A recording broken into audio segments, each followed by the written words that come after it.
19h45, la Barre Info Soir. Monsieur, dames, bonsoir et bienvenue à cette nouvelle session d'information du vendredi 11 novembre 2022. La salle de conférence internationale Mahatma Gandhi a servi de cadre hier à la cérémonie de la rentrée solennelle judiciaire au Niger. Et c'est le président de la République, Bazoum Mohamed, qui a présidé la dite cérémonie. Le compte rendu, c'est avec Adam Ousmane. L'ensemble de la famille judiciaire du Niger se retrouve à travers ce cadre autour du magistrat suprême du pays pour magnifier cette journée qui se veut celle de la rentrée solennelle judiciaire.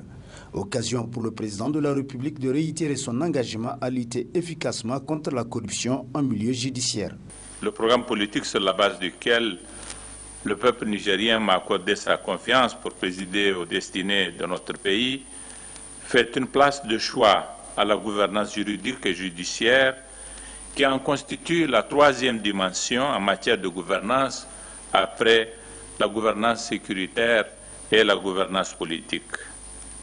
Je me suis engagé à travers ce programme à apporter des réponses aux principaux défis auxquels notre justice est confrontée en faisant une justice de qualité plus efficace, plus équitable et plus accessible aux citoyens.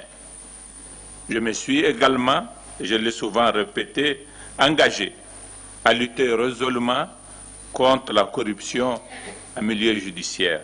Pour sa part, le ministre en charge de la justice n'a pas manqué de souligner l'importance d'une telle rencontre.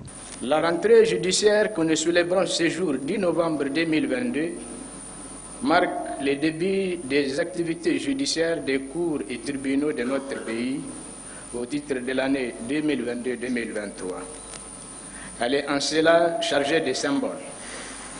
D'abord, parce que c'est la première fois qu'elle se déroule sous ces formats avec tous les corps de métier de la justice. Ensuite, parce qu'elle permet à notre institution judiciaire de renouer avec les traditions abandonnées, à l'occasion desquelles sont débattus les sujets qui intéressent le bon fonctionnement de la justice.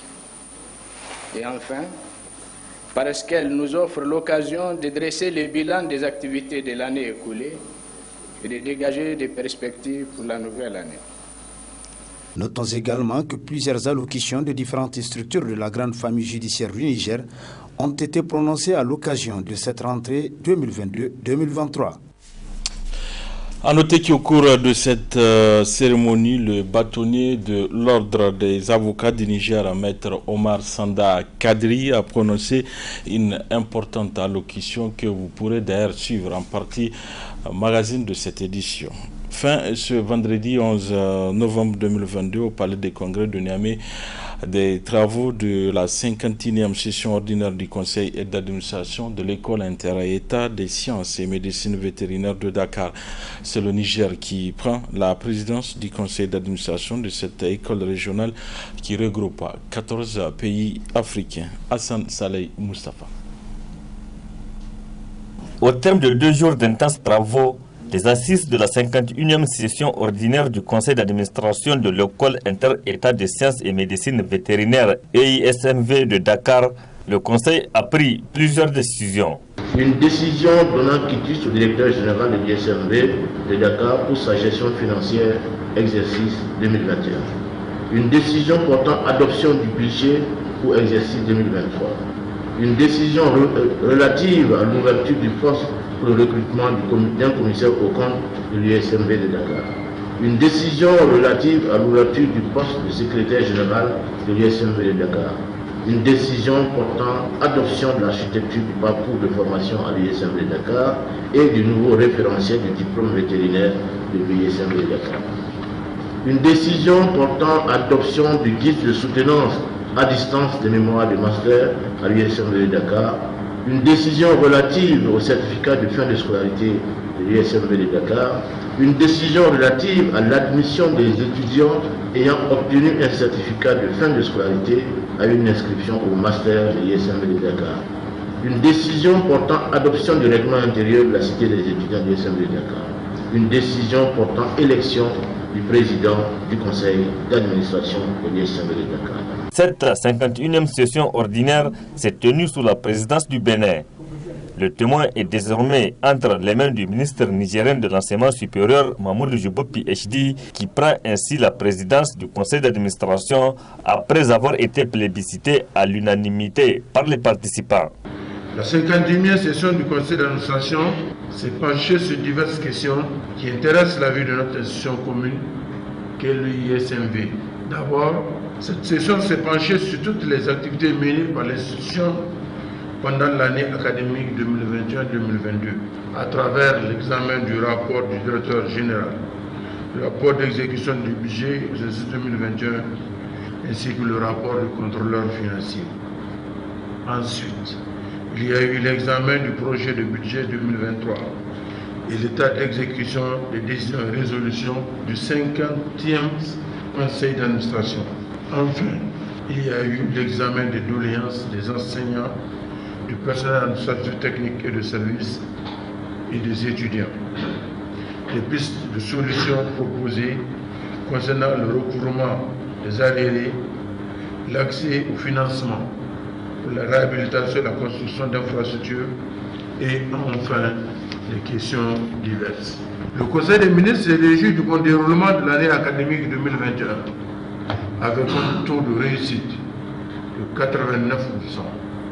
Pour un taux d'échec de 8% et 3% d'abandon.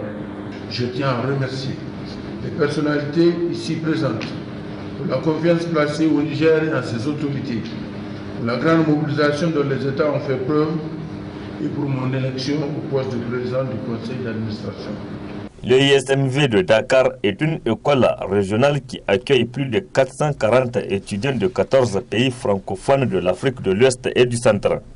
Tous les 14 pays membres de cette école ont été représentés à cette session de Niamey par leur ministre de l'Enseignement supérieur ou leurs représentants. Les travailleurs nigériens de la société de raffinage de Zander Soraz ne sont pas du tout contents de leur traitement. Dans une lettre adressée au ministère de tutelle en juin dernier, ils demandent entre autres la révision de leur grille salariale. Plusieurs mois après, toujours, c'est le statu quo. Si rien n'est fait, ils comptent se faire entendre, comme le précise le délégué général du personnel à Ousseini Malam Moussa Ahmed. Nous avons bien avant déposé des doléances au niveau du ministère du pétrole et le ministre a répondu à la SORAS vraiment de faire tout dans 2 mois, d'envoyer la situation au niveau du ministère pour mettre les agents dans leurs droits. Et la SORAS a fourni ce document. Aujourd'hui, il y a à peu près 2 à 3 mois de cela, mais jusque-là, reste sans suite au niveau du ministère. Le point essentiel, c'est la question de la grille salariale, donc que le ministre a demandé de mettre les gens dans leurs droits. Mais jusque-là, il y a du silence et nous souhaitons que le ministre vraiment va revenir pour vraiment éclairer ou bien même pour donner juste son aval d'appliquer ça dans un bref délai. Et c'est ce que nous souhaitons. Dans l'urgence maintenant, c'est la question de la grille salariale. Sinon, nous avons beaucoup de doléances parce que nous avons un protocole d'accord signé depuis 2017. Donc, il y a plusieurs points dont on a déjà eu à régler, mais il y a des points qui restent encore. Mais pour le moment, nous sommes vraiment sur le point de la grille salariale, dont le ministre a demandé à la SORAS de fournir et que la SORAS a fourni. Donc on attend son dernier mot si réellement cette grille sera appliquée. Nous avons constaté qu'il y a une lenteur dans la gestion de cette affaire de la grille salariale. Donc nous voulons vraiment donner au ministre vraiment quelques points, quelques éclaircissements. Nous voulons qu'il donne quelques éclaircissements par rapport à ça avant que la situation se devienne ce qu'elle est. Ces derniers temps, fils Billah, tout le monde est découragé de la situation de la SORAS parce que comme si c'est une question de politique qui va rentrer dedans. Mais nous ne souhaitons pas arriver à ce point jusqu'à aller à la revendication, jusqu'à aller en grève, jusqu'à aller à la justice. Nous ne souhaitons pas. Mais si ça nécessite jusqu'à fin de la grève maintenant, si rien n'a été pris comme décision, vraiment nous sommes prêts pour défendre nos intérêts nous-mêmes. Nous ne voulons pas avoir des bras de fer entre nous et le gouvernement. Vu ces genres de patience qu'on a, que apparemment le gouvernement met de lenteur dans la gestion de certaines situations au niveau du pétrole. Mais si ça nécessite vraiment de prendre des mesures fermes, nous sommes prêts à embrasser les destins et aller où on veut pour défendre l'intérêt de la base. Parce que nous sommes élus pour défendre ces intérêts. Donc on ne peut pas continuer à attendre jusqu'à oh là là. Pour le cas de l'Assemblée générale qui a eu lieu à Paris le 22 octobre passé, là, c'est entre les actionnaires chinois et les actionnaires nigériens. Là, ils ont parlé uniquement sur une dette de 72 milliards récente, des dettes récentes. Parce que la SORAS, elle a de l'argent avec la SONIDEP de plus de 100 milliards. Mais ils ont parlé uniquement des 72 milliards là. Et la SONIDEP s'est engagée de payer les 45 milliards dans ce mois de novembre. Le 27 milliards, elle va payer en échéance de 3 ans, c'est-à-dire en 36 mois. Et ce sont une entente entre eux. C'est sur ce point qu'ils se sont rencontrés au niveau de Paris, mais n'ont pas parlé de point de revendication des représentants des personnes des agents de la SORAS. Nous interpellons le premier responsable qui a juré devant les 22 millions, monsieur le président de la République Bazoum Mohamed, vraiment de mettre l'œil sur la situation précaire que vivent les agents de la SORAS. 435 agents sont là comme des esclaves à la SORAS durant 12 ans. Donc il faut qu'on sache que la SORAS contribue à la majeure partie de ce pays. Parce que uniquement, rien que l'année 2022, la SORAS a mis à peu près 50 milliards à la DGI, rien que les taxes et les impôts. Il faut qu'on sache que la SORAS, là, il y a des gens qui sont dans des situations difficiles. Il faut qu'on pense à ces gens-là, et ce sont des Nigériens. Et que le président a juré qu'il sera le président élu pour tous les Nigériens. On compte sur lui, on a l'estime pour lui, mais il doit revoir, interpeller les ministres sur la situation de la grille des agents nigériens à la SORAS. Le centre d'appareillage orthopédique de l'hôpital national de Niamey a organisé ce jour une journée porte ouverte en collaboration avec le CICR et l'association des orthopédistes. Il s'agit d'informer le public de l'appareillage orthopédique du Niger. C'était à l'occasion de la journée internationale des prothèses. Boubacar Ibrahim, Sadoudoumi. Le Niger, à l'instar des autres pays du monde, a célébré le samedi 5 novembre dernier la première édition de la journée internationale des prothèses et des orthèses. C'est donc dans les soucis premiers de marquer effectivement cette journée que les centres d'appareillage orthopédique de l'hôpital national de Niamey, en collaboration avec l'association nigérienne des professionnels de l'appareillage orthopédique et le comité international de la Croix-Rouge, a organisé cette journée porte ouverte de logique informative. Il s'agit alors à travers cette journée d'informer le public nigérien de l'excellent travail qu'abat le centre avec l'engagement des orthoprothésistes nigériens. C'est ainsi qu'il a été donné de constater le processus de l'appareillage qui débute par une consultation et la salle de moulage en passant par la salle de rectification et celle de thermoformage. Un processus qui s'achève par le laboratoire technique où il procède à l'assemblage de la prothèse ou de l'orthèse prête pour utilisation.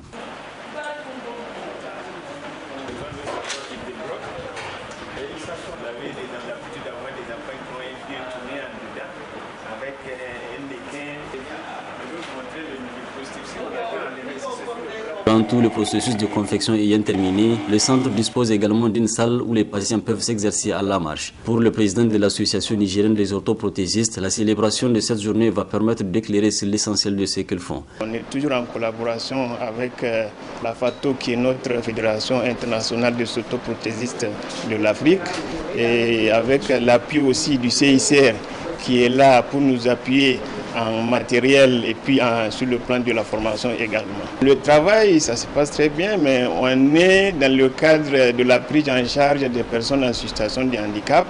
Donc ce qu'on fabrique ici, c'est sur les prothèses et les orthèses. Au jour d'aujourd'hui, on reçoit beaucoup de patients. Parce que non seulement de Niamey et de ses alentours, mais on reçoit également des patients de Difa, des patients de Zender, de patients d'Ottawa. Et des fois aussi même nos voisins à côté, le Tchad, on reçoit des patients qui viennent de Tchad, on reçoit également des patients qui viennent du Nigeria. Il faut que les gens comprennent que tout ce qui se passe ailleurs se fait ici. Seulement, il faut donner confiance à ceux qui font le travail. Présentant le centre, le chef service de l'appareillage orthopédique de l'hôpital national, lui, n'a pas manqué de retracer les objectifs de cette journée porte ouverte et de ce que l'orthèse et la prothèse. La kinésithérapie et l'appareillage orthopédique est un service qui est subdivisé en 2 unités. D'abord l'unité de rééducation fonctionnelle et ensuite l'unité d'appareillage orthopédique. Aujourd'hui, votre présence en ces lieux rentre dans le cadre de la célébration de la journée internationale des orthèses et des prothèses. Cette journée qui a été célébrée le 5 novembre dernier est aujourd'hui célébré au Niger en différé afin de montrer au grand public ce qui se fait à l'hôpital national de Niamey comme appareillage dans le cadre de la prise en charge des personnes souffrant de handicap et d'autres déficiences nécessitant vraiment une prise en charge en rééducation et en réadaptation. La prothèse est un appareil vraiment qui permet de remplacer un membre ou un segment de membre inexistant, soit qui a été amputé ou carrément qui a été mal formé, donc absent dès la naissance. Alors que l'orthèse est un appareil qui permet de suppléer la fonction d'un membre existant. C'est-à-dire que le membre est là, mais n'arrive pas à remplir pleinement sa fonction, alors on conçoit un appareil adapté qui va lui permettre de remplir efficacement cette fonction, ou qui va lui permettre en tout cas de se stabiliser. La célébration de la journée, précisément cette année, vraiment, doit nous permettre vraiment de toucher le maximum de personnes, le maximum d'utilisateurs de services au sein de la société, pour leur faire savoir ce qui se fait concrètement ici à l'hôpital national de Niamey. Rappelons enfin que le centre dispose aussi d'une équipe de cordonniers pour l'adaptation des chaussures des patients. Étant opérationnel grâce à l'assistance du CICR, les personnes ne devraient alors avoir besoin de se rendre à l'extérieur pour se faire installer une prothèse ou une orthèse. L'ONG Chronique Juridique a organisé cet après-midi un atelier de formation permettant aux étudiants, collaborateurs et bénévoles au nombre de 15 d'être outillés sur le fonctionnement des procédures judiciaires. C'était dans les locaux de la dite ONG et durera 48 heures. Hamza Sakou, Sadoudoumi. C'est sur l'écoute, l'orientation et le référencement des personnes en situation de vulnérabilité ou en maille avec la justice que s'ouvre le présent atelier de formation, premier à son genre de l'ONG Chronique Juridique. Celui-ci vise à donner un certain nombre d'éclaircissements sur le fonctionnement des procédures judiciaires simples ou complexes, ou encore les institutions compétentes à saisir en cas de préjudice ou conflit entre particuliers et communautés. Bien que légalement, nous ne sommes ni juges ni avocats, sans être des sociologues professionnels ou des psychiatres avertis, sans revêtir la robe d'autorité religieuse, coutumière ou administrative, bien qu'en étant jeunes pour le grand nombre et jamais mariés pour certains d'entre nous, nous rentrons dans l'intimité des foyers et prenons connaissance des secrets des familles. Nous récoltons les confidences d'aînés, de responsables administratifs, coutumiers ou religieux. Nous devenons détenteurs d'informations sensibles sur la vie privée des concitoyens dans le désarroi, qui n'ont parfois d'autres choix pour trouver refuge ou se soulager que de se confier à des parfaits inconnus dans des moments de pure solitude cérébrale, et c'est bien des fois hélas. Dans cette tâche difficile et lourde qui repose sur nos frêles épaules, par pur choix, il n'est pas superflu ou incongru de rappeler que nous accompagnons nos semblables par pur bénévolat ou instinct humaniste.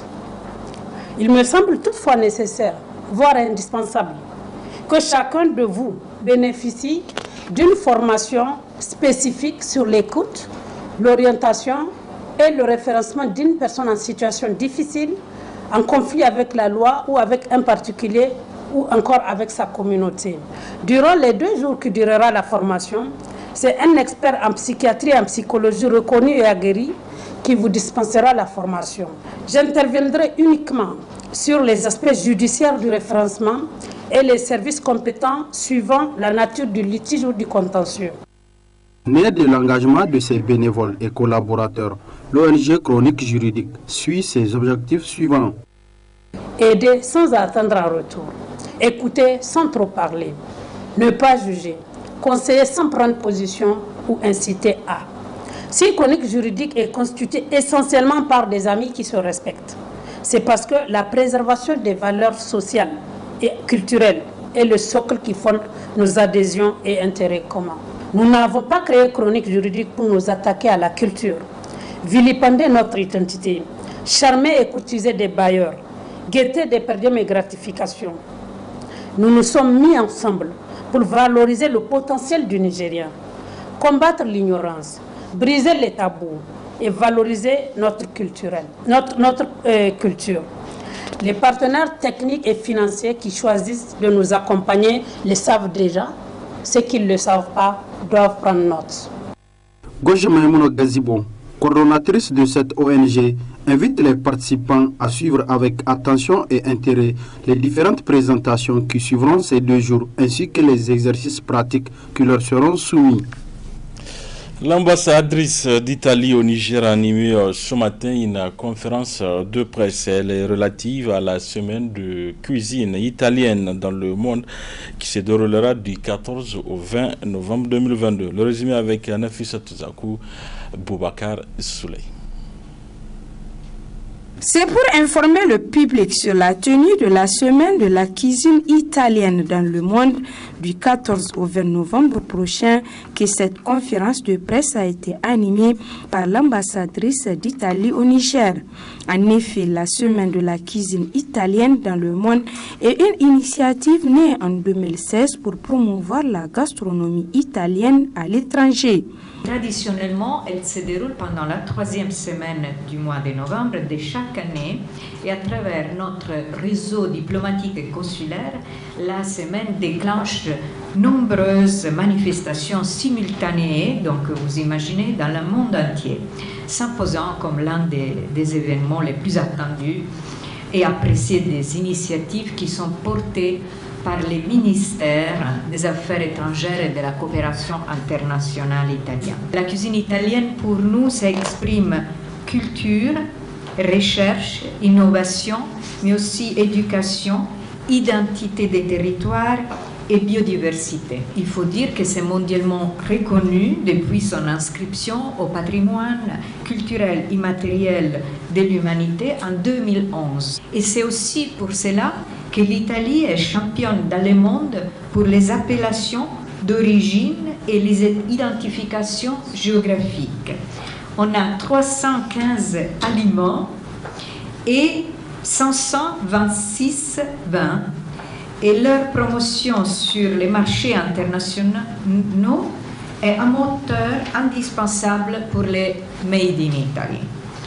Le menu de l'édition 2022 de la semaine de la cuisine italienne qui a pour thème convivialité, durabilité et innovation, les ingrédients de la cuisine italienne pour la santé des individus et la protection de la planète a été souligné par l'ambassadrice.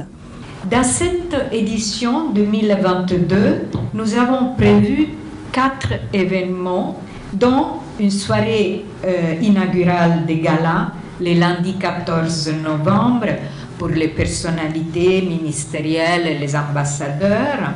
Et ce sera inspiré par les produits italiens du terroir avec chef Marco Ferrari.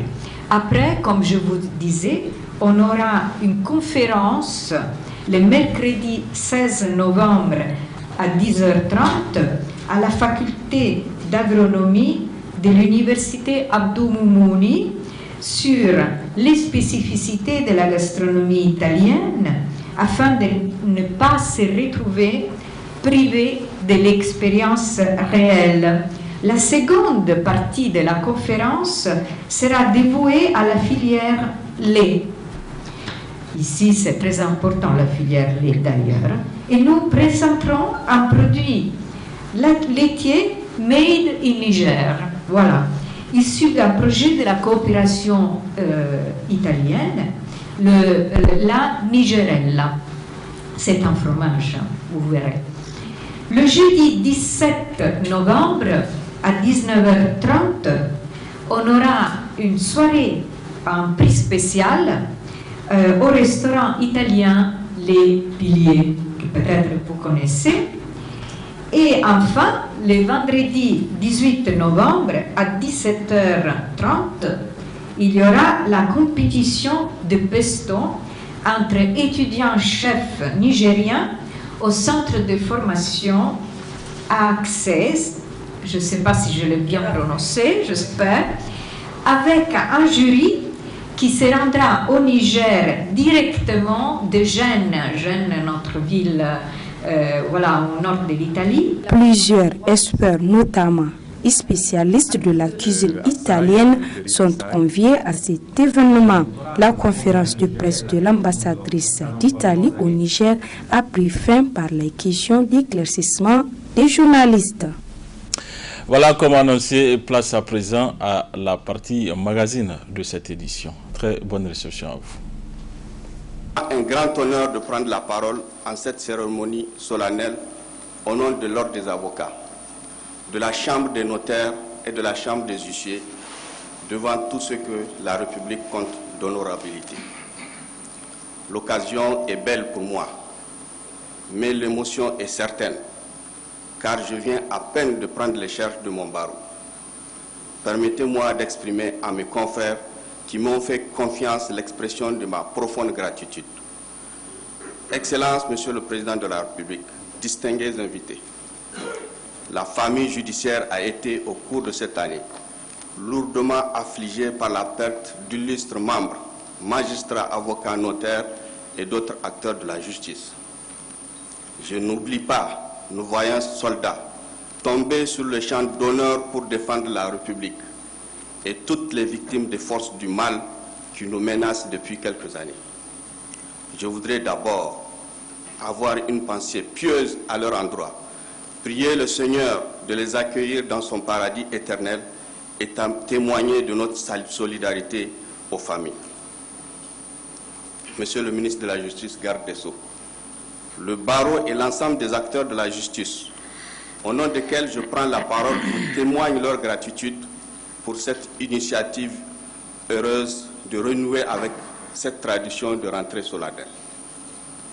Aussi loin que je m'en souvienne, après 2 décennies de bar, c'est la toute première fois qu'un président de la République, en sa qualité de premier magistrat, préside une cérémonie solennelle de rentrée judiciaire au Niger. Excellence, Monsieur le Président, jamais durant ces décennies, un président de la République n'a été aussi disponible et soucieux de rendre à la justice ses lettres de noblesse. Le barreau peut en témoigner, car vous avez été à son écoute. Jamais, durant ces décennies, nous n'avons senti et ressenti une volonté réelle et sincère de faire de la justice une vertu dans la gestion des affaires de l'État, comme c'est le cas. Excellence, Monsieur le Président de la République, la présente cérémonie est l'occasion hardie pour le barreau, qui, outre sa voix, porte celle des notaires et des huissiers, mais aussi et surtout celle des justiciables sans lesquels il n'y a pas de justice. Parce que je prends la parole à leur nom, parce qu'ils sont toujours les premiers à faire les frais du dysfonctionnement du système judiciaire, je me dois sans aucune complaisance de relever les récriminations dont font l'objet notre institution judiciaire. Ces récriminations sont, il faut le reconnaître, justifiées en grande partie. Dès qu'on parle de la justice, les substantifs utilisés pour la qualifier sont partials, aux ordres, corrompus, politisés et j'en passe. Oui, la corruption a depuis quelques années franchi le mur de notre citadelle, fragilisant davantage la respectabilité de ses acteurs. Le manque d'indépendance, la politisation à outrance de la magistrature lui ont asséné le coup de grâce. Ces derniers temps, les affaires de corruption et d'indélicatesse de toutes sortes en milieu judiciaire ont choqué et gravement discrédité l'institution judiciaire. Et comme si tout cela ne suffisait pas, le traitement partiel dont font l'objet ces dossiers a davantage discrédité la robe. Nous sommes tous interpellés et malheureusement souvent indexés à tort. Nous devons tous respecter nos serments et appliquer sans complaisance à ceux d'entre nous qui s'en écartent la rigueur de la loi au risque d'être taxés d'une société de loups qui se protègent entre eux. Les seules raisons qui doivent faire de nous une famille judiciaire doivent être le respect de nos serments respectifs, notre amour du droit et de la justice. C'est autour de ces valeurs que magistrats, avocats, notaires, huissiers et greffiers, nous devrons nous retrouver. Excellence, Monsieur le Président de la République, une autre épine dans l'âme de notre justice est l'impunité. Il nous faut la combattre, car si nous n'en prenions garde, la confiance que les citoyens doivent avoir à leur justice risque davantage de s'effriter, et il y aura des citoyens en dessous de la loi et d'autres au-dessus de la loi. Aucun Nigérien ne doit pouvoir se soustraire à la loi ou traiter différemment en raison de sa teinte politique ou de sa richesse. Avocats, magistrats, députés, ministres, paysans, riches ou pauvres, nous devons tous être logés à la même enseigne. Excellence, Monsieur le Président de la République, distingués invités, évoquer le rôle de notre justice dans la construction d'un État de droit nous amène à rappeler l'indépendance de la justice, qui suppose en pratique l'existence de juridictions indépendantes, compétentes pour trancher les conflits, en appliquant à la fois le principe de l'égalité et le principe d'égalité. Il faut aussi une véritable séparation des pouvoirs. En effet, la justice faisant partie de l'État, seule son indépendance à l'égard du pouvoir législatif et exécutif est en mesure de garantir son impartialité. Le juge n'a pas à subir des pressions extérieures l'invitant à juger dans un sens plutôt que dans un autre. Le juge ne doit pas se sentir redevable ou voir sa carrière dépendre de sa soumission au pouvoir exécutif, sans quoi il serait plus enclin à servir sa loyauté au pouvoir exécutif plutôt qu'à la loi. Aussi, le barreau souhaite qu'à l'instar des autres pays, que les conditions de nomination des magistrats soient revues pour les soustraire de toute influence politique. Plus que jamais, le barreau souhaite que la première des qualités à mettre en avant pour promouvoir les magistrats soit la probité. Ils sont nombreux, ces magistrats et autres acteurs de justice intègres qui, sans aucune attache politique, servent honnêtement le pays en disant le droit en toute impartialité et qui n'aspirent qu'à servir. Excellence, Monsieur le Président de la République, lors de votre investiture, vous avez déclaré, je cite, « Ma conviction intime est que notre pays a devant lui un bel avenir, pourvu que nous soyons en mesure d'apporter les bonnes réponses à ces défis. » Je fais mien ces propos pleins d'espérance, car j'estime que ces défis, nous pouvons les relever très rapidement en milieu judiciaire. Il suffit juste de commencer par changer nos comportements. Excellence, Monsieur le Président, distingués invités, je terminerai mes propos de circonstance sur un événement majeur pour notre barreau et donc par ricochet pour la justice de notre pays. C'est le 36e congrès de la Conférence internationale des barreaux de tradition juridique commune qui se tiendra ici à Niamey du 7 au 9 décembre 2022. Cet événement, loin d'être festif, doit être le levier pour projeter une image positive de notre pays et une occasion pour les acteurs de la justice de se pencher sur un thème aussi important que contemporain, l'instabilité politique et sécurité juridique. Des personnages illustres seront dans nos murs. Toutes les forces vives du pays sont conviées à accompagner notre barreau afin que cet événement soit une réussite totale. Excellence, Monsieur le Président, votre soutien et celui de votre gouvernement nous est déjà acquis. Je vous adresse très solennellement nos vifs remerciements. Cela témoigne de votre attachement aux idéaux de la paix, de la justice et de la stabilité politique dans la sous-région. Je m'adresse enfin à tous les acteurs de la justice. Si votre désir ardent et que l'année judiciaire soit couronnée de succès, je vous exhorte à vous mettre au travail, à bannir tout comportement qui puisse discréditer notre famille judiciaire, à renoncer à la paresse et à combattre la corruption sur toutes ses formes, à être respectueux des règles de droit pour que la justice soit effectivement une valeur pour le développement de l'état de droit. Je vous remercie de votre attention.